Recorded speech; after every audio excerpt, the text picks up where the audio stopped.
UP चुनाव के तीसरे और चौथे चरण के लिए बीजेपी प्रत्याशियों की लिस्ट तैयार। केंद्रीय चुनाव समिति की बैठक में 160 उम्मीदवारों के नाम पर लगी मोहर। किसी भी वक्त जारी हो सकती है लिस्ट। 25 जनवरी को फिर होगी बीजेपी केंद्रीय चुनाव समिति की बैठक। यूपी के अंतिम 2 चरणों के लिए प्रत्याशियों के नाम फाइनल होंगे। 23-24 जनवरी को होगी यूपी कोर कमेटी की बैठक। प्रत्याशियों के नामों की स्क्रीनिंग की जाएगी। समाजवादी पार्टी ने अखिलेश यादव की सीट का किया ऐलान। मैनपुरी की करहल विधानसभा सीट से लड़ेंगे चुनाव। पहली बार विधानसभा चुनाव लड़ रहे हैं अखिलेश। मुलायम सिंह यादव परिवार के लिए राजनीतिक विरासत वाली सीट है मैनपुरी। सीएम योगी की तरह अखिलेश यादव ने भी अपने गढ़ से चुनाव लड़ना तय किया। अखिलेश यादव के आजमगढ़ से भी चुनाव लड़ने की थी खबर। गोपालपुर सीट से विधायक नफीस अहमद ने अखिलेश को रिकॉर्ड मतों से जिताने की कही थी बात। अखिलेश के करहल से चुनाव लड़ने पर बोले डिप्टी सीएम केशव प्रसाद मौर्य, हार से डर गए हैं अखिलेश, वहां भी हराएंगे, वो साइकिल चलाना भूल जाएंगे। कन्नौज से बीजेपी सांसद सुब्रत पाठक ने अखिलेश पर उठाए सवाल। कहा, हार के खौफ से तलाशी सुरक्षित सीट। यादव बाहुल्य इलाके से चुनाव लड़ने को हुए मजबूर। अखिलेश यादव ने कल जनता से किए कई वादे। कहा, समाजवादी सरकार बनने पर सरकारी कर्मचारियों के लिए फिर से शुरू करेंगे पुरानी पेंशन योजना। गृह जनपदों में ही देंगे तैनाती। अखिलेश यादव ने फिर से यश भारती सम्मान शुरू करने का भी ऐलान किया। कहा, इसी तरह नगर भारती सम्मान भी शुरू करेंगे। अपने क्षेत्र में उत्कृष्ट कार्य करने वालों को दिया जाएगा पुरस्कार। शिवपाल यादव समाजवादी पार्टी के सिंबल पर इटावा की जसवंत नगर सीट से चुनाव लड़ेंगे। करीबियों को टिकट देने का फैसला भी अखिलेश यादव पर छोड़ा। यूपी के बीजेपी अध्यक्ष स्वतंत्र देव सिंह भी लड़ सकते हैं विधानसभा चुनाव। उरई सदर सीट से हो सकते हैं उम्मीदवार। पार्टी की अगली लिस्ट में आ सकता है नाम। रायबरेली विधानसभा सीट से कांग्रेस की बागी विधायक अदिति सिंह बीजेपी में शामिल। गांधी परिवार पर निशाना साधा। अब की बार बीजेपी के टिकट पर चुनाव लड़ने की संभावना। आजाद समाज पार्टी के मुखिया चंद्रशेखर ने बीजेपी के खिलाफ बिगुल फूंका। गोरखपुर सदर सीट से सीएम योगी के खिलाफ चुनाव लड़ने का ऐलान किया। कहा, मजबूत हूं इसलिए मुख्यमंत्री के खिलाफ लड़ूंगा चुनाव। चंद्रशेखर ने कहा कि अगर किसी और के अंदर हिम्मत है तो सीएम योगी के खिलाफ चुनाव लड़े। अखिलेश यादव के चुनाव लड़ने पर प्रत्याशी नहीं उतारने का ऐलान किया। चंद्रशेखर ने कहा, हम जीतने के लिए लड़ रहे हैं चुनाव। 2022 के विधानसभा चुनाव के लिए 22 पॉइंट का तैयार किया है घोषणा पत्र। सत्ता में आने पर टोल फ्री करेंगे। अखिलेश यादव से मिले इमरान मसूद। समाजवादी पार्टी के साथ ही रहने का किया ऐलान। कहा, मैं एसपी के साथ हूं और रहूंगा। चुनाव लड़ूंगा नहीं, लड़वाऊंगा। टीवी9 भारतवर्ष से बातचीत में बोले एसपी नेता इमरान मसूद, मैंने कभी नहीं कहा कि मुझे सीट चाहिए। मैं अखिलेश यादव के साथ हूं, ये क्लियर है। समाजवादी पार्टी से टिकट नहीं मिलने के बाद पार्टी छोड़ने की लगाई जा रही थी अटकलें, लेकिन अखिलेश से मुलाकात के बाद इमरान मसूद की नाराजगी पर विराम लगा। ओम प्रकाश राजभर ने अपर्णा यादव को समाजवादी गठबंधन के लिए अछूत बताया है। कहा, बीजेपी बताए कि अछूत को कैसे दी पार्टी में जगह। बुधवार को बीजेपी में शामिल हुई थी अपर्णा। बीजेपी सांसद रीता बहुगुणा जोशी को समाजवादी पार्टी में शामिल होने का खुला ऑफर। ओम प्रकाश राजभर ने टीवी9 भारतवर्ष पर कहा, रीता बहुगुणा का स्वागत। बेटे के लिए बीजेपी का टिकट चाहती हैं रीता। यूपी में चुनाव प्रचार को रफ्तार देने में जुटी बीजेपी। पार्टी अध्यक्ष नड्डा का आज यूपी दौरा। आगरा में पार्टी पदाधिकारियों के साथ मंथन करेंगे। बरेली में डोर टू डोर कैंपेन होगा। गृह मंत्री अमित शाह कल जाएंगे मथुरा। कृष्ण जन्मभूमि से करेंगे चुनावी अभियान की शुरुआत। पार्टी कार्यकर्ताओं के साथ मंथन और वर्चुअल रैली पर जोर। यूपी विधानसभा चुनाव के लिए कांग्रेस आज जारी करेगी घोषणा पत्र। पार्टी महासचिव प्रियंका गांधी दोपहर 12 बजे दिल्ली में बताएंगी पार्टी का विजन। जेवर विधानसभा सीट से आरएलडी प्रत्याशी अवतार सिंह भड़ाना ने नामांकन वापस लिया। कहा, कोविड पॉजिटिव होने की वजह से चुनाव नहीं लड़ने का ऐलान किया। अब जेवर से इंद्रवीर भाटी हो सकते हैं गठबंधन के उम्मीदवार। कल कई नेताओं ने ज्वाइन की बीजेपी। मुलायम सिंह यादव के रिश्तेदार और पूर्व विधायक प्रमोद गुप्ता ने थामा बीजेपी का दामन। कांग्रेस की पोस्टर गर्ल प्रियंका मौर्य भी बीजेपी में शामिल। यूपी में कांग्रेस प्रत्याशी की दूसरी लिस्ट जारी। 41 उम्मीदवारों का किया ऐलान। 16 महिलाओं के नाम भी शामिल। ओवैसी की पार्टी एआईएमआईएम ने यूपी चुनाव के लिए प्रत्याशियों की तीसरी लिस्ट जारी की। 7 उम्मीदवारों के नाम शामिल। 2 हिंदू कैंडिडेट्स का नाम भी शामिल किया गया। आरएलडी ने 2 और सीटों पर प्रत्याशियों का ऐलान किया। रामपुर मनीहारन सीट से विवेक कांत को बनाया प्रत्याशी, बिजनौर से नीरज चौधरी को मैदान में उतारा। सभी दलों ने डिजिटल चुनाव प्रचार पर लगाया जोर। वाराणसी में समाजवादी पार्टी की महिला विंग एक्टिव, दूसरी महिलाओं को सिखाती हैं तकनीक।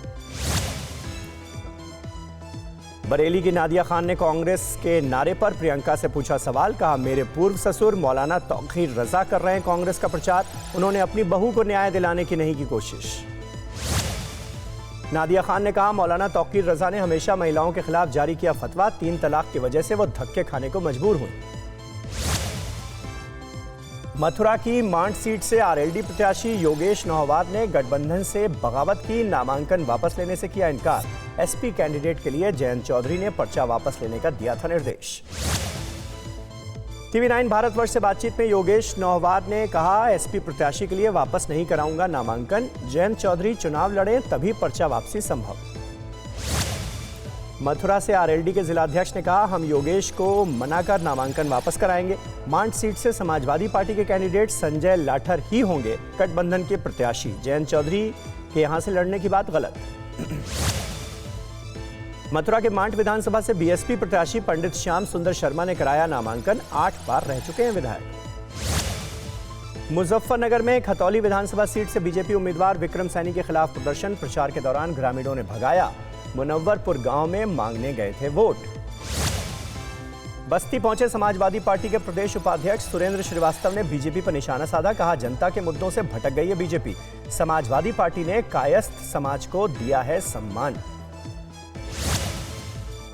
यूपी चुनाव में टिकट नहीं मिलने से नाराज नेताओं के नहीं थम रहे आंसू। मुजफ्फरनगर की मिराज जहां ने कांग्रेस पर लगाया अनदेखी का आरोप, कैमरे के सामने रो रो कर प्रियंका से लगाई टिकट की गुहार।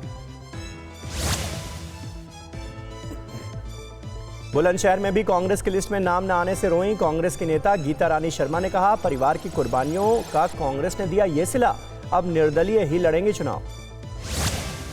बागपत की छपरौली विधानसभा सीट से आरएलडी का टिकट कटने से पूर्व विधायक वीरपाल राठी का छलका दर्द, कहा मेरे खिलाफ पार्टी के नेताओं ने साजिश कर दी, फर्जी वॉइस रिकॉर्डिंग के जरिए बदनाम किया जा रहा है। पूर्व विधायक यूसुफ अली ने प्रियंका गांधी से मांगी माफी, कहा पार्टी छोड़कर हुई गलती, स्वामी प्रसाद मौर्य के साथ समाजवादी पार्टी में हुए थे शामिल। रामपुर से कांग्रेस को मिला बड़ा झटका, नवाब खानदान के वारिस हैदर अली अनुप्रिया पटेल की पार्टी अपना दल में शामिल हुए, स्वार से कांग्रेस ने बनाया था प्रत्याशी। टिकट नहीं मिलने से दुखी समाजवादी पार्टी के नेता जावेद राइन का रोते हुए वीडियो वायरल, बिजनौर के बढ़ापुर सीट से मांग रहे थे टिकट, अल्पसंख्यक मोर्चा के प्रदेश महासचिव हैं। आगरा के बीजेपी नेता सुग्रीव सिंह के खिलाफ एफआईआर दर्ज, बिना अनुमति के जनसभा का आरोप, 250 अज्ञात लोगों के खिलाफ भी मुकदमा। अमरोहा के नौगांवा विधानसभा सीट से प्रत्याशी समरपाल सिंह का विवादित बयान, कहा नेता का बेटा नेता बनता है, बहुओं को कोई नहीं जानता। अपर्णा यादव के बीजेपी में शामिल होने पर तंज कस रहे थे। यूपी के स्वास्थ्य राज्य मंत्री अतुल गर्ग ने कहा किसी के दांत खट्टे करना उनका मकसद नहीं, फुल्की खाने के दौरान विपक्ष पर चुटकी ली। कौशाम्बी में बीजेपी के प्रबुद्ध सम्मेलन के दौरान उड़ी आचार संहिता की धज्जियां, बड़ी संख्या में लोग हुए शामिल, विधायक संजय गुप्ता भी मौजूद थे। फिरोजाबाद में सिरसागंज विधानसभा सीट से समाजवादी पार्टी के प्रत्याशी सर्वेश यादव ने आचार संहिता का उल्लंघन किया, पुलिस ने बनाया वीडियो, एफआईआर दर्ज। चुनाव को देखते हुए मुरादाबाद पुलिस और प्रशासन ने बढ़ाई चौकसी, आबकारी विभाग के अफसरों ने अवैध शराब के अड्डों को ढाया, बड़े पैमाने पर चेकिंग अभियान जारी।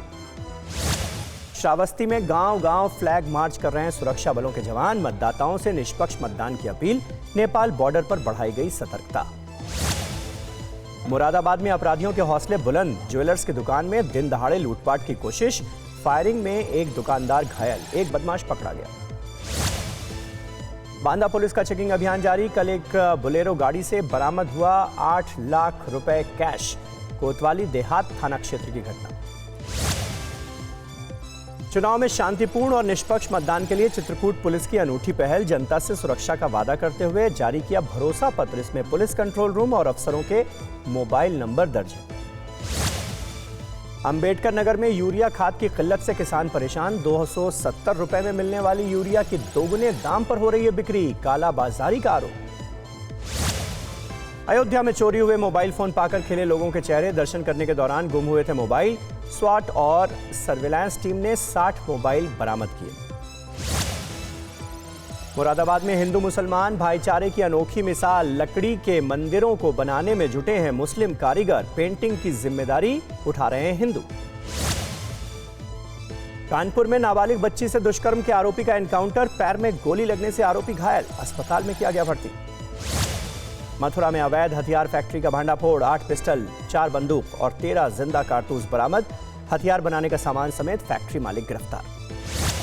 यूपी में नहीं थम रही कोरोना की रफ्तार। कल एक दिन में कोरोना के 18,429 नए केस मिले।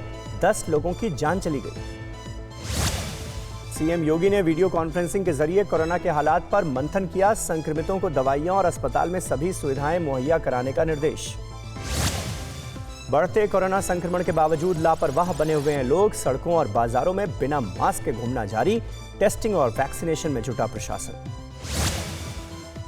कोरोना संक्रमण को देखते हुए सहारनपुर में प्रशासन ने सख्ती बढ़ाई। वैक्सीन नहीं लगवाने पर गांव के लोगों के बाहर निकलने पर रोक लगाई।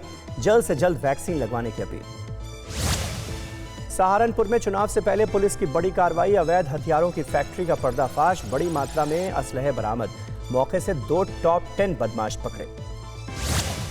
रायबरेली में बैंक अधिकारी हत्याकांड का पुलिस ने किया खुलासा। प्रॉपर्टी विवाद में की गई थी हत्या। 2 आरोपी गिरफ्तार। हत्या में इस्तेमाल असलहा और बाइक बरामद।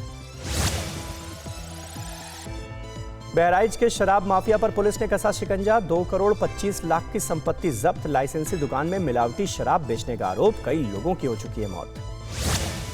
जौनपुर में ससुर बहू की जोड़ी गिरफ्तार। पुलिस ने दोनों को अवैध शराब बेचते हुए पकड़ा। 21 पेटी अवैध शराब बरामद। मुरादाबाद में शीतलहर का प्रकोप जारी। कोहरे ने बढ़ाई मुश्किल। दिन में भी गाड़ियों की जलानी पड़ रही है लाइट। गोरखपुर में सर्दी का सितम। अलाव के आगे बैठकर ठंड भगाने की कोशिश। शीतलहर के चलते यात्रियों को हो रही है सबसे ज्यादा मुसीबत। अड़ी सोमवार से शुक्रवार शाम 6 बजे सिर्फ TV9 भारतवर्ष पर।